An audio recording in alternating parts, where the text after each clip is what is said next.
At the party, my brother said loudly, "Oh, look at the little bastard." My son's eyes filled with tears as he looked at me. While everyone was staring at the two of us, suddenly someone spoke up. Who dared to call my grandson a bastard? When they saw the billionaire who had spoken, my brother and parents immediately turned pale. The chandeliers hanging from the vaulted ceiling of the Plano Country Club cast a warm, golden glow over the crisp white tablecloths, making the crystal water glasses sparkle like diamonds. I was 27 years old, standing near the dessert table, nervously adjusting a suit I had bought off the clearance rack at a local department store. My tie felt a little too tight around my neck, and the collar of my shirt was stiff, but I truly did not care. My eyes were completely fixed on my 7-year-old son, Elijah. He was standing on a small wooden stage at the front of the grand ballroom, gripping the edges of a microphone stand with his tiny hands. He wore a navy blue blazer, neatly pressed khaki pants, and a small red tie. Today was his day. Today was the day he was being recognized for winning a full-ride academic scholarship to one of the most prestigious, expensive private schools in the entire state of Texas. 50 guests were seated at the round tables scattered across the room. We had school board members, wealthy donors, strict teachers, a couple of local news reporters with their cameras ready, and my entire side of the family. Elijah cleared his throat. He looked down at his slightly wrinkled index cards. He took a deep, shaky breath and started talking about how hard we had worked together, how we read science books every single night at the kitchen table, and how he just wanted to make his dad proud. The room was dead silent. People were smiling warmly. I could see some of the older teachers wiping tears from their eyes. I felt a massive, heavy weight lifting off my tired shoulders. 8 years of grinding, of scraping by, of fighting the world just to give this kid a fighting chance, was finally paying off in this beautiful moment. Then, the sharp, piercing screech of microphone feedback ripped through the speakers, making everyone flinch. I snapped my head toward the family table. My older brother, Matthew, 30 years old and dressed in a custom-tailored silk suit, was standing right by the DJ booth. He had snatched the wireless microphone right out of the event coordinator's hand. He held it up to his mouth, leaning his weight casually against the table, an arrogant, nasty smirk plastered across his face. He looked directly at Elijah, then scanned the silent room of important guests. "Oh, look at the little bastard finally wearing a tie," Matthew said. His voice echoed through the massive ballroom, loud, clear, and dripping with venom. "Isn't it adorable how far charity cases can climb when they try really hard?" A silver fork clattered onto a porcelain plate at a nearby table. It sounded like a gunshot. The string quartet in the corner stopped playing immediately. People gasped out loud. I froze completely. The blood drained from my face, and my heart slammed against my ribs so hard it physically hurt. I looked back at Elijah. My brave, smart little boy dropped his index cards. They fluttered to the marble floor like dead leaves. His bottom lip trembled violently, and his wide eyes filled with tears. He looked straight at me, silently begging me to fix it. I took a step forward, my hands balling into fists. Before I could even open my mouth, the heavy double doors at the back of the ballroom flew wide open, hitting the wall with a loud bang. A man walked in. He was in his late 50s, wearing a sharp, dark charcoal suit. 2 men in dark suits flanked him. He stopped dead in the middle of the center aisle. He looked at my crying son, then turned his head slowly to lock eyes with Matthew. "Who dared to call my grandson a bastard?" the man said. His voice boomed with absolute authority. Matthew's smirk vanished instantly. My parents turned pale. Before I tell you about the explosive fallout of that night, and how the most powerful billionaire in Texas just claimed my son, please drop a comment below and tell me where you are watching from. Thank you for being here. Grab a warm glass of water, sit down and listen to me tell the whole story. Let me take you back 8 years to the exact moment my entire life changed. I was 19 years old, living in a cramped, drafty apartment near the community college. I was just a kid trying to figure out how to be an adult. I was taking basic business courses during the day and working the evening shift at a greasy local diner off the highway. I had been dating a girl named Dylan for about 5 months. She was beautiful, full of wild energy, and always talked about wanting to drop everything and travel the world. One rainy Tuesday night, I came home from a double shift. I smelled like old fry grease and bleach. I walked into the tiny bathroom, and Dylan was sitting on the edge of the bathtub, staring blankly at the floor. She was holding a plastic stick in her trembling hands. It had 2 bright pink lines. She looked up at me, her face completely pale, and told me she was pregnant. I sat down on the cold tile floor right next to her. I am not going to lie to you, I was terrified. My heart was racing, and my mind was spinning with a million worries. But after a few minutes of heavy silence, I reached out, grabbed her hand, and told her we were going to figure it out. I promised her I would drop out of school and get a second job. I told her I would be a father. Dylan didn't say much that night. She just cried softly and stared at the peeling paint on the wall. 2 days later, I woke up to an empty bed. The apartment felt unnervingly quiet. I walked into the bedroom, and her closet was completely cleared out. Her shoes were gone. Her toothbrush was missing from the sink. The only thing left was a piece of ripped notebook paper sitting on the kitchen counter next to the coffee maker. The note was painfully short. She wrote that she was way too young to be a mother, that she couldn't throw her entire life away on a baby, and that she was leaving the state. She explicitly told me not to look for her. I stood in that tiny kitchen, holding the piece of paper, listening to the rain hit the cracked window pane. I dialed her phone number immediately, but it went straight to a generic disconnected message. She had changed her number. She wiped all her social media accounts. She vanished into thin air. I was 19, completely alone, and about to be a single father. I didn't know the first thing about babies. I barely had enough money in my checking account to cover the next month's rent, let alone buy a crib, diapers, or start a college fund. But when I looked at the small, grainy ultrasound picture she had left behind on the table, something deep inside me shifted. I made a silent promise right then and there. I wasn't going to run away like she did. I was going to step up. I was going to give this unborn kid a life, even if it killed me. I knew I couldn't navigate this entirely on my own, so I swallowed my pride and drove to my parents' house. They lived in an upscale, gated neighborhood in Frisco. I parked my beat-up sedan in the pristine driveway right behind my dad's brand-new luxury SUV. I walked up the brick steps and into the grand living room. My dad, Joseph, was sitting in his expensive leather recliner, nursing a glass of scotch and reading a financial magazine. My mom was sitting on the sofa, aggressively flipping through a catalog. My older brother, Matthew, was lounging on the love seat, scrolling mindlessly through his phone. Matthew had always been the golden child of the family. He got the brand new cars on his birthdays, the fully paid expensive university tuition, and the constant showering praise. I was just the quiet, average younger brother who faded into the background. I stood nervously by the glass coffee table. I took a deep, shaky breath and just let it all out. I told them everything. I told them Dylan was pregnant, that she had completely run away, and that I was going to keep the baby and raise it myself.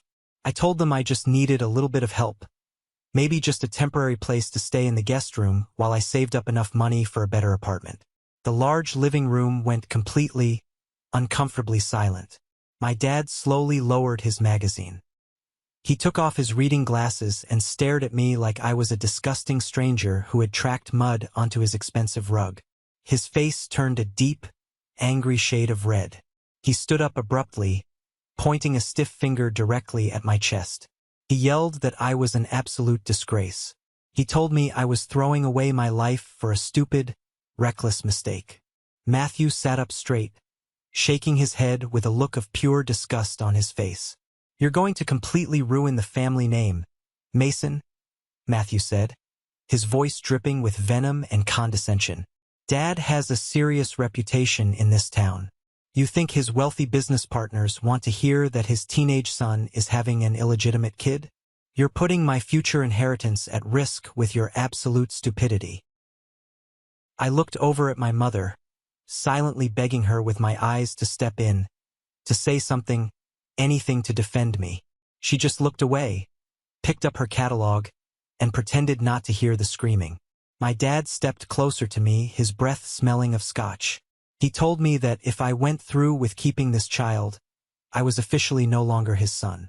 He said he would not spend a single dime of his hard-earned salary on a bastard child. He pointed a shaking finger to the front door and told me to get out of his house immediately. I didn't argue. I didn't yell back. I just turned around and walked out the door. The very next day, I drove back to try and grab some thick winter coats I had left in my old bedroom closet.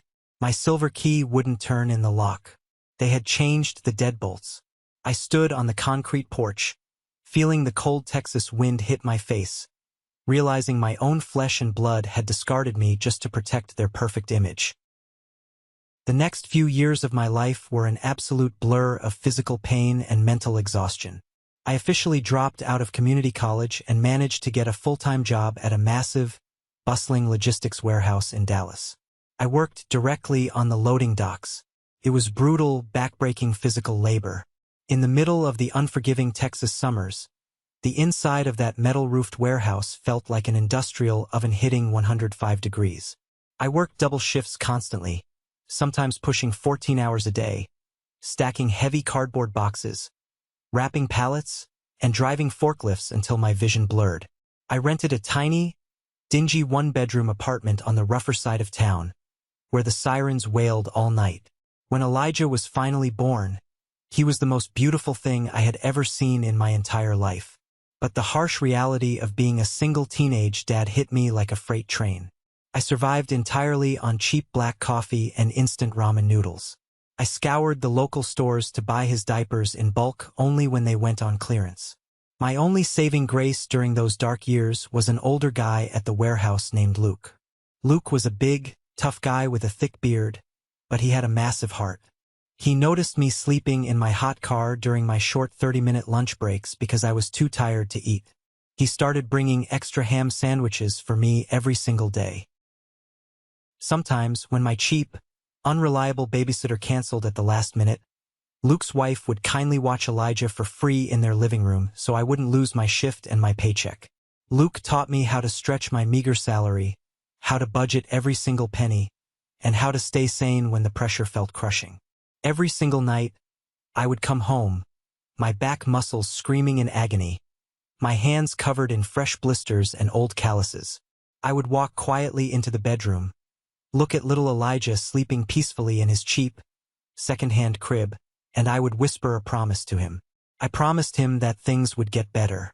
I promised him I would never, ever let him feel the cold rejection I felt from my own family. I was his father, and I was going to build him a fortress. When Elijah turned 1 year old, I decided to try and be the bigger person. I thought maybe enough time had passed. I bought a small, cheap sheet cake from the local grocery store and invited my parents and Matthew to a little neighborhood park for a birthday picnic. I honestly thought seeing the baby in person might finally soften their cold hearts. They showed up over an hour late.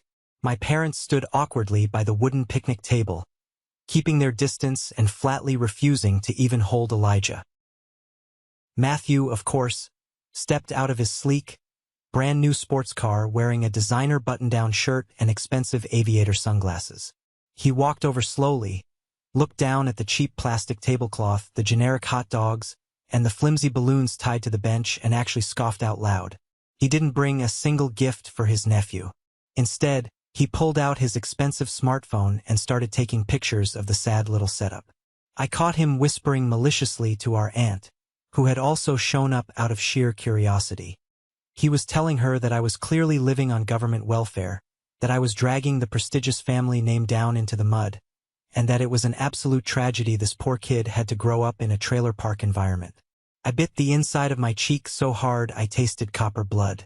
I didn't say a single word because I desperately didn't want to ruin my son's first birthday.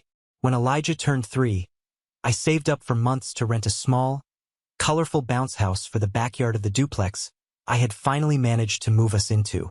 Once again, I extended an olive branch and Matthew showed up. This time, he brought his flashy new girlfriend. He spent the entire 2 hours bragging loudly to anyone who would listen about his fancy new job title, making sure every relative knew he was pulling in 6 figures while I was still sweating at a dirty warehouse.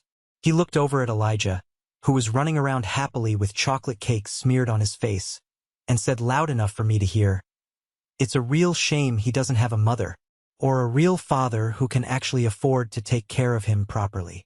I finally snapped and quietly asked Matthew to leave the property. He just laughed a cruel, mocking laugh, tossed a crumpled $20 bill onto the patio table like he was tipping a bad waiter, and walked out. That was the defining moment I realized Matthew didn't just look down on me. He actively enjoyed watching me suffer. By the time Elijah was 5 years old, things were finally starting to look up for us. I had worked my way up the ladder at the warehouse through sheer grit and determination. I was officially promoted to a shift lead, making substantially better money, and I finally had solid health insurance for my son. I managed to finance a reliable used car and moved us into a safe, quiet, tree-lined neighborhood in Plano. I even started putting away $50 every month into a dedicated college fund for Elijah.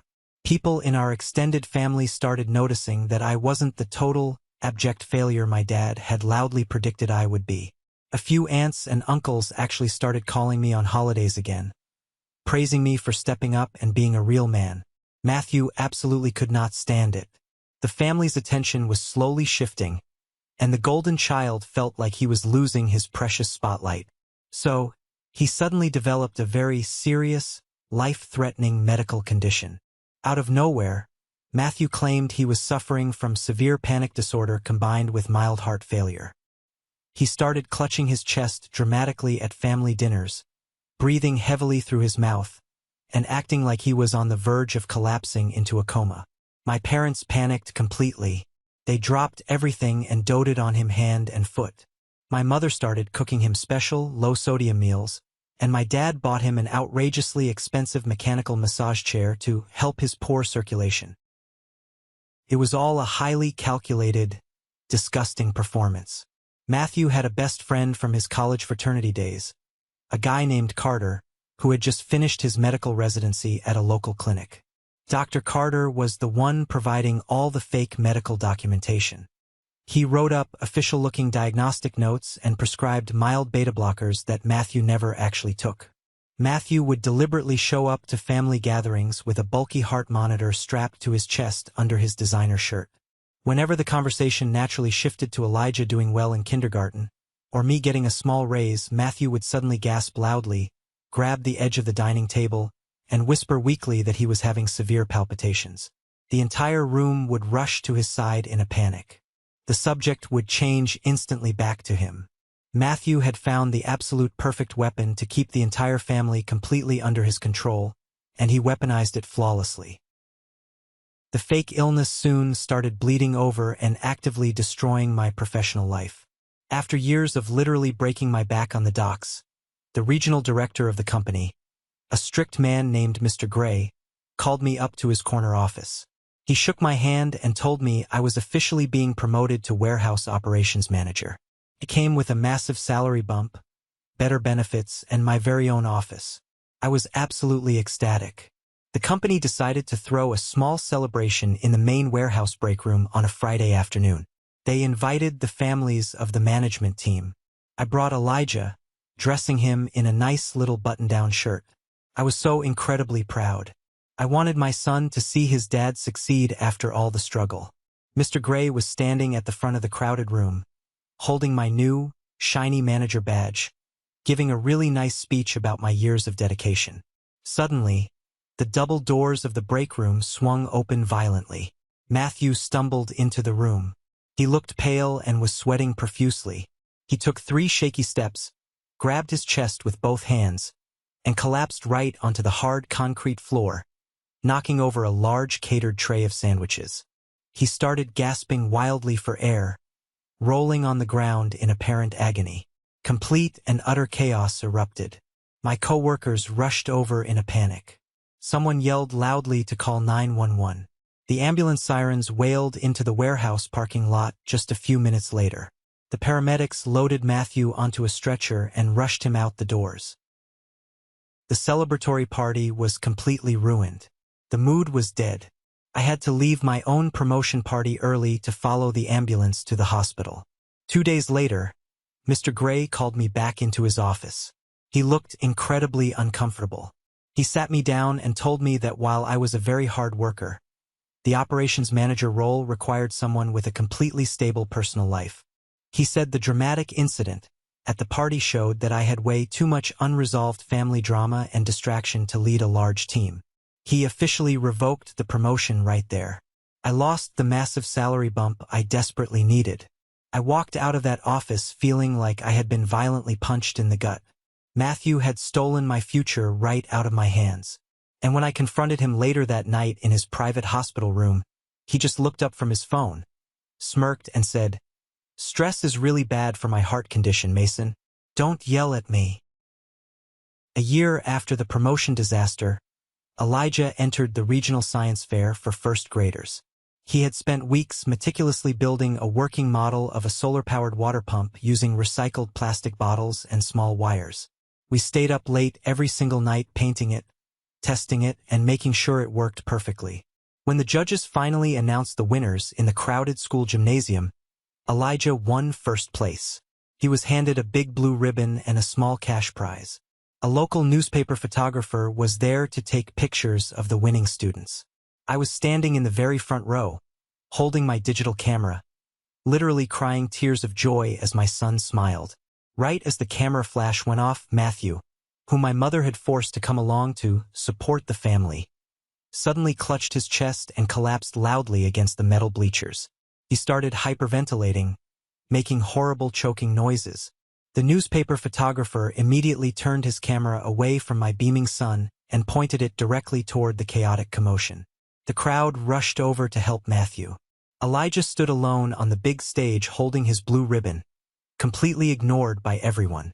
The newspaper article the very next day featured a tiny, one-sentence blurb about the science fair winners, but the massive main photo was of the paramedics actively treating a distressed man in the gymnasium. But it didn't stop there. Matthew wanted to make sure I was punished. 3 days later, the corporate HR department at my logistics company received an aggressive, anonymous email. It was sent from an untraceable burner account. The email falsely claimed that I had stolen sensitive company property and expensive copper wiring from the warehouse to illegally bribe the judges at the elementary school science fair. It was completely absurd, but corporate HR had strict policies and had to investigate every claim. They suspended me without pay for 2 grueling weeks while they audited the entire warehouse inventory. I had to sit in a cold, windowless conference room answering humiliating questions like a common criminal. Even though I was eventually fully cleared of all charges, the damage to my reputation at work was severe. Coworkers looked at me differently. I didn't know it yet, but that vicious email was the beginning of the end for my brother. The final breaking point, the exact moment that pushed me completely over the edge into pure rage, happened at Elijah's school Christmas play. He had practiced for a month and had been chosen to play the lead role of the main shepherd. He was so excited he couldn't sleep for a week. I spent hours sewing a costume together for him. The school auditorium was packed wall-to-wall with parents. I sat proudly in the 3rd row. The heavy red curtain opened, and Elijah walked out confidently to the center of the stage, smiling brightly under the lights. He started saying his memorized lines perfectly. Then, right in the middle of his big solo speech, Matthew let out a loud, dramatic, theatrical groan from the back row. He stood up abruptly, knocked over his metal folding chair with a loud crash, and shouted that his chest was exploding. He dramatically fell to his knees right in the center aisle. My parents immediately started screaming for a doctor. Half the audience stood up in a panic, completely distracted from the stage. The play ground to a complete halt. The teachers rushed to the back of the room with a first aid kit. I looked back at the stage. Elijah was standing there completely alone under the bright spotlight. His little shoulders slumped down in defeat. He looked at the chaos in the back, then looked down at his small sandals. A single tear rolled down his cheek. He quietly turned around and walked off the stage. The entire play was ruined. That night, driving home in the cold, dark Texas winter, Elijah was dead quiet in the back seat of my car. We stopped at a red light near our house. I looked at him in the rearview mirror. He looked up at me with red, puffy, tear-stained eyes and asked in a tiny voice, "Dad, why does Uncle Matthew always get sick on my special days? Does he hate me?" My heart shattered into a million sharp pieces. I pulled the car over into a dark grocery store parking lot. I gripped the leather steering wheel so hard my hands shook uncontrollably. The sheer, calculated cruelty of it all finally hit me. Matthew wasn't sick. He was systematically, intentionally destroying my son's happiness. He was stealing Elijah's precious childhood moments just to feed his own twisted ego. At that exact moment, the profound sadness evaporated entirely. It was replaced by a cold, hard, terrifying rage. I wasn't going to take it anymore. I wasn't going to let my son think he was second best. I decided right then and there that I was going to tear Matthew's perfect life apart, piece by piece. The very next morning, I called my manager and took a personal day off work. I drove to a rundown, brick office park on the industrial edge of the city. I walked up a flight of creaky stairs and into a small office that smelled heavily of stale cigarette smoke and cheap, burnt coffee. Behind a cluttered metal desk sat Wyatt. He was a retired military police officer turned private investigator. He had a deep scar over his left eyebrow and looked exactly like a man who had seen the absolute worst of humanity and wasn't afraid of anything. I sat down in the squeaky leather chair directly across from him. I didn't waste any time with small talk. I told him absolutely everything. The fake heart attacks, the ruined warehouse promotion, the science fair disaster, the anonymous email, the Christmas play. Wyatt listened in total silence, taking slow, deliberate drags from a cigarette, his eyes analyzing me. When I finally finished venting, he leaned forward, crushed his cigarette into an overflowing glass ashtray, and asked me exactly what I wanted him to do. I looked him dead in the eye and told him I wanted the truth. I wanted concrete, undeniable proof that Matthew was faking his illness. I wanted to expose him so completely and publicly that he could never, ever hurt my son again. Wyatt gave me a hard, measuring look and told me his required retainer fee. It was high. It was exactly the total amount of money I had managed to save in Elijah's college fund over the last 2 years. I didn't even hesitate for a second.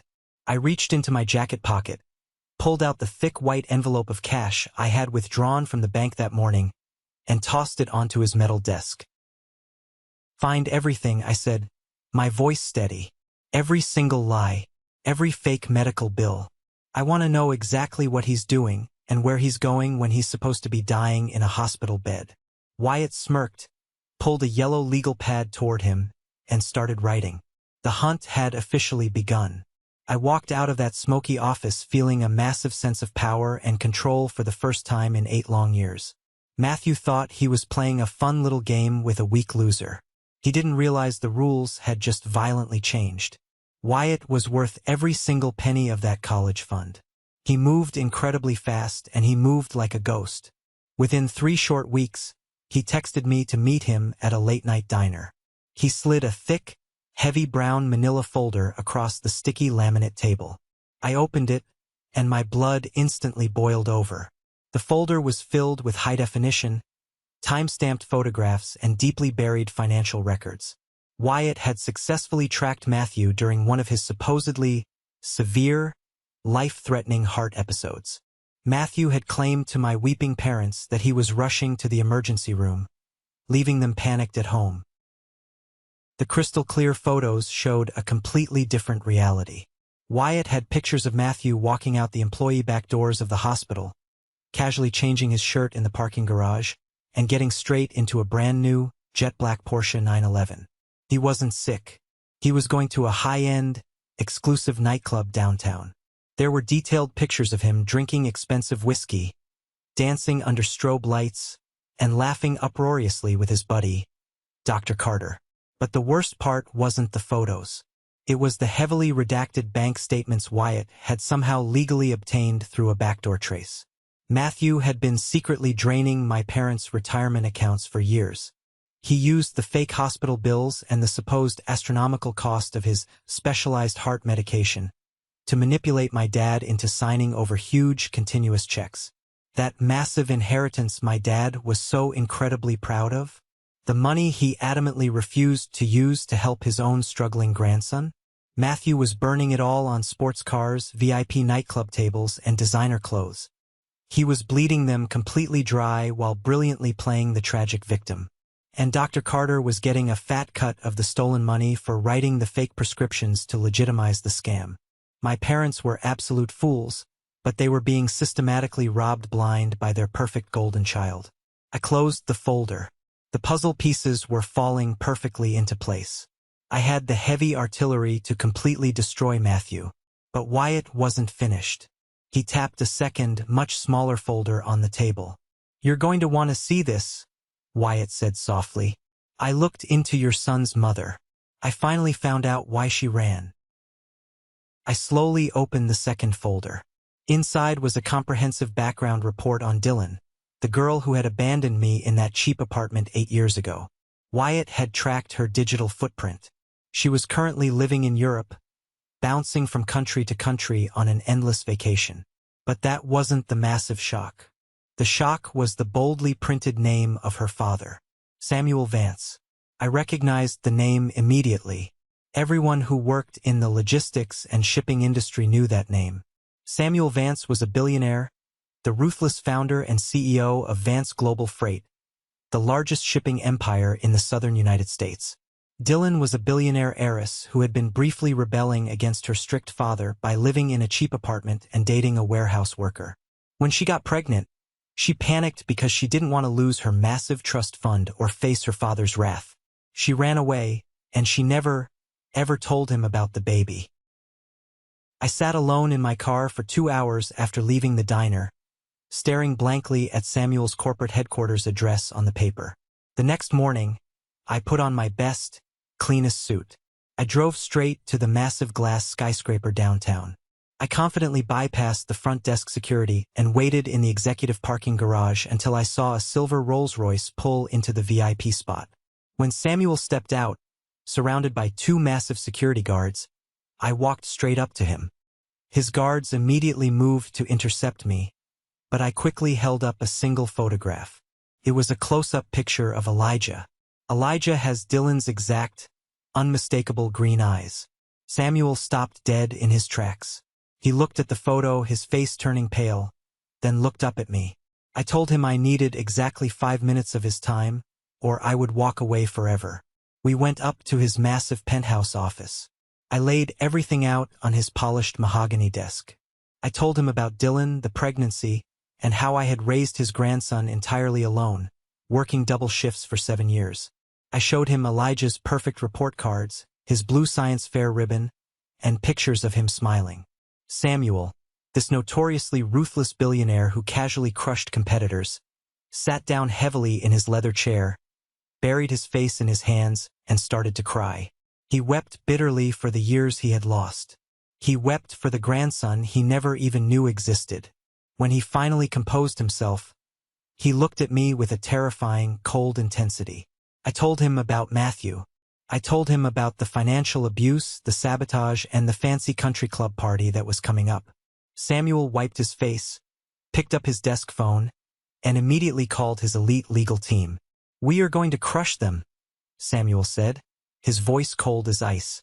"We are going to take absolutely everything they have." The ultimate trap was set. The heavy oak doors of the Plano Country Club ballroom slammed shut behind the men who had just walked in.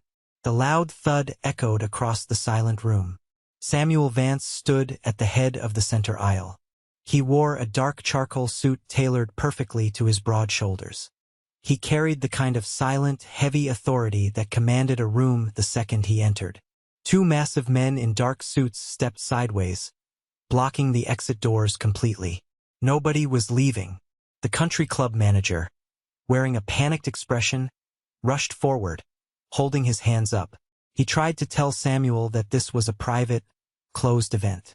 One of the security guards simply reached into his jacket, pulled out a thick leather wallet, and handed the manager a black business card. The manager looked at the card, looked up at Samuel, and instantly stepped backward against the wall, completely silent. Samuel didn't even look at the manager. His cold, piercing eyes were locked entirely on Matthew. My older brother was still standing by the DJ booth holding the wireless microphone. The arrogant, nasty smirk that had been glued to Matthew's face just seconds ago was completely gone. His jaw hung slightly open. The color drained from his cheeks so fast he looked sick. He had absolutely no idea who this powerful man was, but he could feel the danger radiating from him. Samuel took a slow, deliberate step forward. The expensive leather of his shoes clicked sharply against the marble floor. He stopped right in front of the small wooden stage where my 7-year-old son, Elijah, was still standing.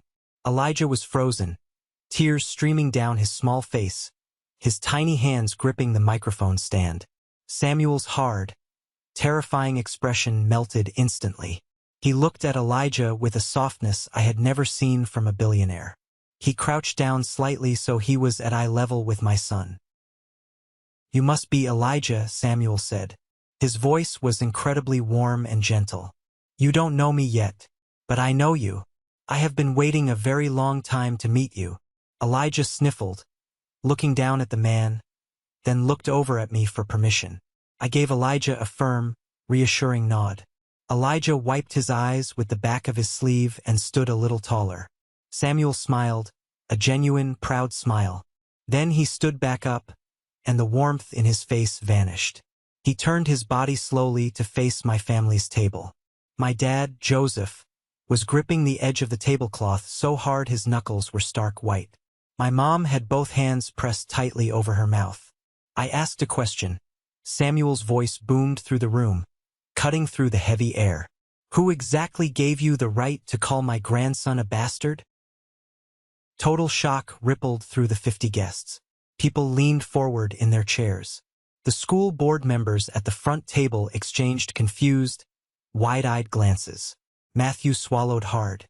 He tried to laugh, but it came out as a weak, pathetic wheeze. He looked at my dad for help, but Joseph was completely paralyzed. One of the men who had walked in with Samuel stepped forward. He was a tall, sharp-featured man wearing wire-rimmed glasses and carrying a sleek silver briefcase. He was Samuel's lead corporate lawyer. He walked straight over to the country club's audiovisual table. He didn't ask for permission. He unplugged the DJ's laptop and plugged in a small black tablet he pulled from his jacket. He tapped the screen twice. The giant projector screen mounted high above the stage suddenly hissed and rolled down. The ballroom lights dimmed automatically. An extremely clear, high-definition video started playing on the massive screen. It was Wyatt's footage.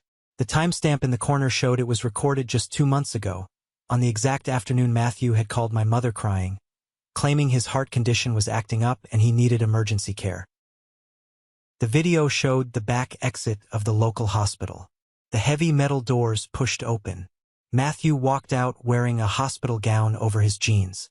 He looked left, looked right, and then ripped the hospital gown off, throwing it casually into a nearby trash can. He was wearing a tight black designer shirt underneath. He didn't look sick. He looked energized. The camera zoomed in perfectly on his face as he laughed, pulled out his phone, and typed a message. Then the footage cut to the parking garage. Matthew walked up to a gleaming, brand-new black Porsche 911. He unlocked it, got in, and sped out of the garage. The next clip showed the interior of a high-end, exclusive nightclub in downtown Dallas. The lighting was dark, but Wyatt had managed to get an incredibly clear shot from a booth across the room.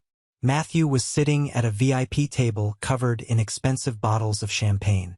Sitting right next to him, holding up a shot glass, was Dr. Carter, the doctor who had been officially diagnosing Matthew's heart condition. They clinked their glasses together, laughing uncontrollably. A collective gasp swept through the ballroom. The wealthy donors and teachers sitting at the tables were staring at the screen in absolute disgust. At the family table, my dad stood up so fast his chair tipped over backward and crashed onto the marble floor. His face went from pale to a dangerous, boiling red. "What is this?" Joseph yelled, his voice cracking. He pointed a shaking finger at the screen. "That car. Where did you get that car, Matthew? You told me you needed that $50,000 to cover the specialized heart surgery out of state. You told me my inheritance money was saving your life." Matthew took a step backward, dropping the microphone. It hit the floor with a loud, electronic screech. "Dad, wait. It's not what it looks like. That video is doctored. Mason faked it. Mason is trying to frame me," Matthew stammered, his voice climbing an octave in pure panic. Samuel's lawyer stepped into the center of the room. He popped open the latches of his silver briefcase. He pulled out thick, bound stacks of paper. He started walking from table to table, handing the packets directly to the school board members, the local reporters, and the wealthy donors who had funded Elijah's scholarship. Those packets contained fully authenticated financial bank records and medical logs, the lawyer said, his voice completely calm and professional. They detail exactly how Matthew defrauded his own parents out of hundreds of thousands of dollars from their retirement savings to fund a luxury lifestyle. But that is entirely a family matter. We are here for a different reason. The lawyer turned and pointed a stiff finger directly at Matthew. "We are here because of what you did to Mason's career. 3 years ago, an anonymous email was sent to the corporate HR department of Vance Global Freight's logistics division. The email falsely accused Mason of stealing company property to rig a children's science fair." I blinked in surprise. I had no idea my logistics company was a subsidiary of Samuel's massive empire. Samuel owned the warehouse I worked in. He owned the entire supply chain. The lawyer tapped his tablet again. A new document appeared on the giant screen. It was an IT trace report. "We put our best cybersecurity team on that old email," the lawyer continued. "They traced the IP address of the burner account. It did not come from a random coffee shop. It came from the wireless router registered to Joseph's house in Frisco. And it was sent from a laptop registered to Matthew. You intentionally sabotaged your own brother's promotion. You slandered an employee of Vance Global Freight." The ballroom was dead quiet, the kind of quiet where you can hear people breathing. Matthew was backed up against the DJ booth, looking like a trapped rat. Samuel finally spoke again. He stepped forward, his presence commanding every eye in the room. "I spent my entire life building an empire," Samuel said, his voice vibrating with restrained fury. "I thought my legacy was lost when my daughter ran away. I thought I had nothing left. But I have a grandson, a brilliant, strong grandson who earned a full academic scholarship on his own merit. He doesn't need your charity. And he certainly doesn't need your abuse." Samuel looked directly at the headmaster of the private school, who was sitting at the front table holding the evidence packet. "Tomorrow morning, my legal team will establish a $10 million trust and an untouchable college fund in Elijah's name. And as for you," Samuel turned back to Matthew, his eyes narrowing into dangerous slits, "my lawyer has already drafted the paperwork. We are suing you for corporate defamation, tortious interference with Mason's salary, and medical fraud. We are bringing the full weight of my legal team down on Dr. Carter to strip his medical license. I am going to bury you so deep in legal debt you won't see daylight for the rest of your miserable life." The sheer gravity of Samuel's words hung in the air like a heavy storm cloud. The destruction of the golden child was absolute and total. My parents were completely broken. My mom was sobbing into her hands, shaking uncontrollably. My dad was staring at his shoes, realizing he had sacrificed his good son for a parasite who had stolen his retirement. I looked at Wyatt, the private investigator, who was standing quietly near the back doors holding a cup of coffee. He gave me a slow, respectful nod. It was my turn. I walked slowly across the front of the ballroom. I didn't look at the wealthy donors. I didn't look at the reporters. I walked straight up to the family table. I reached inside my suit jacket and pulled out a thick manila folder. I slammed it down onto the white tablecloth right in front of my dad. The plates rattled. Joseph slowly looked up at me. His eyes were red and filled with a desperate, pathetic kind of regret. "Mason," he whispered, his voice trembling. "I didn't know. I swear to God I didn't know he was doing this to you." "You didn't want to know," I said. My voice wasn't loud, but it was incredibly firm. It was the voice of a man who had survived the worst they could throw at him. 8 years ago, I came to you for help. I was scared, I was broke, and I needed a father. You chose your reputation. You chose your money. You chose a fraud. You watched him mock my son year after year, and you did absolutely nothing because it was easier than facing the truth. I pointed at the folder on the table. Those are the official cease and desist letters. If you, Mom or Matthew, ever come near my son again, if you ever try to contact my workplace, or if you ever speak my name in public, Samuel's lawyers will file the injunctions immediately. We are done. I didn't wait for his response. I turned my back on them forever. I walked over to the wooden stage. I reached out my hand. Elijah, who had stopped crying and was watching everything with wide eyes, took my hand tightly. He jumped down from the stage. Together, we walked down the center aisle of the ballroom. Samuel stood aside, bowing his head slightly in a gesture of pure respect as we passed him. The 50 guests in the room stood up from their chairs. It wasn't planned. It was just a natural reaction. They stood in complete silence as a father and son walked out of the room, leaving the toxic past completely behind. As I reached the heavy oak doors at the back of the ballroom, I stopped and glanced over my shoulder one last time. The scene behind me was a picture of absolute ruin. The carefully constructed facade of my family had been smashed into a million unfixable pieces. Matthew was no longer standing tall in his custom silk suit. He had completely broken down. He was gripping his hair with both hands, screaming at the top of his lungs. He was blaming Dr. Carter for convincing him to do it. He was blaming my dad for putting too much pressure on him to be successful. He was acting like a cornered animal, loudly projecting his guilt onto everyone else in the room. Nobody was buying it. The wealthy donors and the school board members were looking at him with expressions of pure, unadulterated disgust. But the image that truly cemented the reality of the situation was my dad. Joseph wasn't yelling. He wasn't defending his golden child. He was leaning heavily against the table, his face a terrifying shade of gray. He reached up and clutched his chest tightly. It wasn't a fake, theatrical panic attack like the ones Matthew had performed for years. It was the very real, physically crushing weight of a man realizing his entire life was a lie. He realized that the massive inheritance he had hoarded, the retirement money he had worked his whole life to save, was entirely gone, burned away in nightclubs and car dealerships by the son he had worshipped. He had traded his real legacy, a hardworking son and a brilliant grandson, for absolute nothingness. The country club manager finally stepped forward. He signaled to his staff. They started quickly and quietly clearing the dessert tables. The manager approached the family table and, in a very stiff, formal tone, informed my parents and Matthew that their presence was no longer welcome on the property and that security would escort them to the parking lot. The 50 guests didn't linger to gossip. The atmosphere was too heavy, too intensely real. They gathered their coats and their purses in silence and began filing out of the side doors, avoiding eye contact with my ruined family. Felt like walking away from a massive, tragic car crash. I turned back around, pushed the heavy oak doors open, and walked out into the cool Texas evening air with my son. The storm was finally over. 3 months passed since that explosive night at the country club. The fallout was incredibly fast and completely brutal. The legal hammer Samuel promised didn't just fall. It shattered Matthew's entire world. The corporate defamation lawsuit hit Matthew first.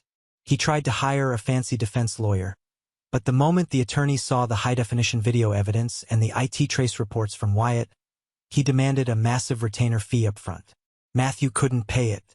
The bank swooped in 2 weeks later and aggressively repossessed the black Porsche 911 right out of his apartment complex parking lot.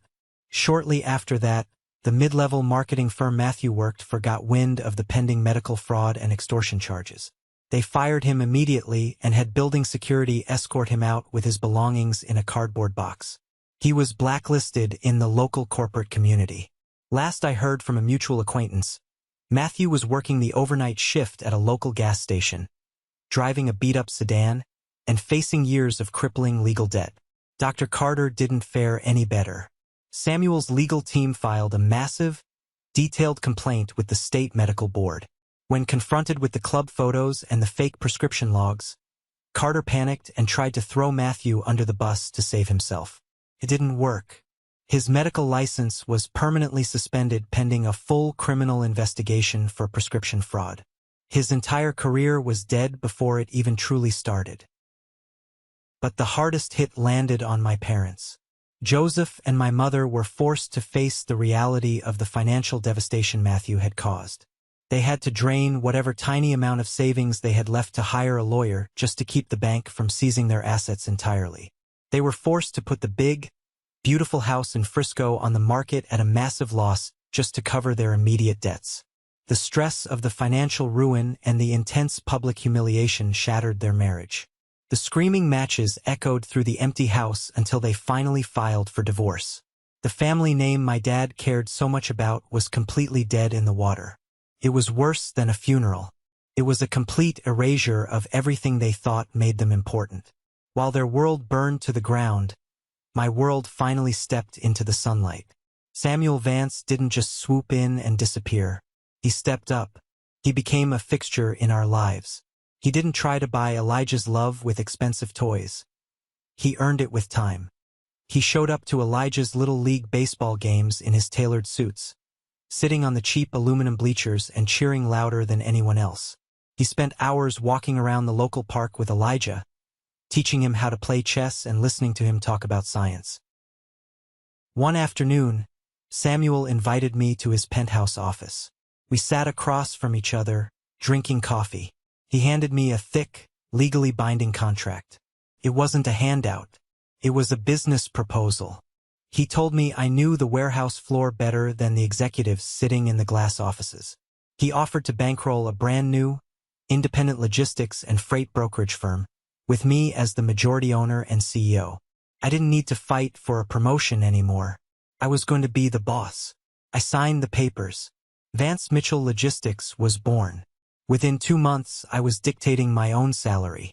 I hired Luke, the older guy from the warehouse who had shared his sandwiches with me when I was starving, and made him my operations director. We moved out of the duplex and bought a beautiful, spacious home in a quiet, safe neighborhood with a massive backyard.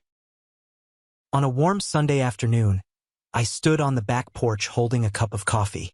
I watched Elijah running across the green grass, throwing a tennis ball for the golden retriever puppy Samuel had bought him. Samuel was sitting in a patio chair, laughing out loud as the dog tackled Elijah to the ground in a pile of wagging tails. Elijah looked up, his face covered in dog kisses, and yelled, "Look, Grandpa!" He caught it. Samuel beamed with absolute pride. I took a deep breath of the fresh air. The heavy, suffocating weight I had carried in my chest since I was 19 years old was completely gone. I had built the fortress I promised my son. When I look back at the last 8 years of my life, I realize something profoundly important. Something that changes the way you view the entire world. We are taught from a very young age that blood is everything. We are told that family is an unbreakable bond, and that you have to tolerate abuse, manipulation, and cruelty simply because you share the same last name. That is the biggest lie ever told. Blood does not make a family. Respect, loyalty, and unconditional love make a family. My parents and my brother shared my DNA, but they viewed me as a threat to their ego. They were willing to sacrifice my sanity and my son's happiness just to maintain an illusion of perfection. They proved that sometimes the most toxic people in your life are the ones who sit next to you at the Thanksgiving table. If there are any men watching this right now, especially young men who are facing down a mountain of responsibility that terrifies you, listen to me closely. Do not run away. Stepping up and taking responsibility for your life and your children is the hardest thing you will ever do. There will be days when your back is breaking, when your bank account is empty, and when you feel completely alone in the dark. But true strength isn't about being loud or showing off a fancy car. True strength is quietly doing the brutal, exhausting work every single day when nobody is clapping for you. Keep your head down. Keep grinding. Protect your kids from the people who want to tear them down, even if those people are your own parents. Because one day the storm will break. The truth will come out, and the people who tried to bury you will have to stand back and watch you build an empire out of the dirt they threw at you. I am living proof that you can walk through hell, keep your integrity intact, and come out the other side holding the greatest reward in the world. Thank you for sticking around and listening to my story. I know it was a long journey, but it means everything to me to be able to share it. I hope this resonated with you in some way, especially if you have ever had to deal with a golden child dynamic or a deeply toxic family environment. Have you ever found yourself in a similar situation where you had to cut ties with the people you were supposed to trust the most? Let me know down in the comments. I read every single one of them, and your stories help me realize I am not alone. And finally, if you have listened to my voice all the way to this exact moment, you belong to a very special group. I want you to go to the comments section right now and type the letter W. Just the letter W. It stands for winner. It's our secret code for the 1% Club, the incredible group of people who have the attention span and the empathy to actually finish a story. When I see that W, I will know exactly who the real ones are. Please hit that like button if you enjoyed the video, and don't forget to follow the channel so we can keep sharing these incredible journeys together. Take care of yourselves, protect your peace, and I will see you in the next story.